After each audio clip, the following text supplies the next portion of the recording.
పుష్ప సినిమాల స్మగ్లింగ్ సీన్లు చూసి అబ్బా అని పరిశాన్ అయినాం. బయట కూడా గంజాయి స్మగ్లర్లు, ఎర్రచందనం స్మగ్లర్లు గసోంటి ఐడియాలు ఫాలో అయింది చూస్తుంటే అమ్మో అనుకున్నాం. అయితే గా ఐడియాలు, ప్లాన్లు, టెక్నిక్లన్నీ గీ అరబ్ జిహాదీ ఐడియాల ముంగట తూచనిపిస్తున్నాయి. మరి అంత కిరాక్ లెవెల్నే ఉంది వాళ్ళ ఐడియా. అరబ్కేలి ఇజ్రాయెల్కు పోయే తొవ్వలున్న బార్డర్ చెక్ పోస్ట్ ఇది. పర్మిషన్ ఉన్న బండ్లను చెకింగ్ చేసి పంపిస్తుంటారు ఇజ్రాయెల్ జవాన్లు. ఇక అట్లనే ఈ ట్రాలీ బండి వస్తే మొత్తం చుట్టూ తిరిగి చూసిర్రు.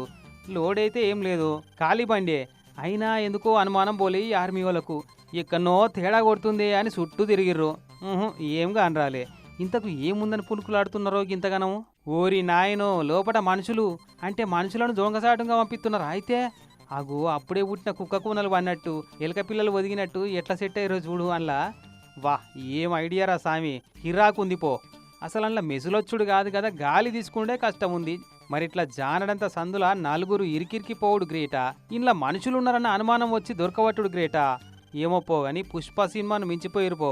అరబ్ జిహాదీలట వీళ్ళు. దొంగసాటంగా ఇజ్రాయెల్కి పోదామని ఇట్లా ఉపాయం కట్టిరు కానీ బ్యాడ్ లక్. ఇటువంటి చిత్రాలు చానే అవుతుంటాయట వాళ్ళ కాడ.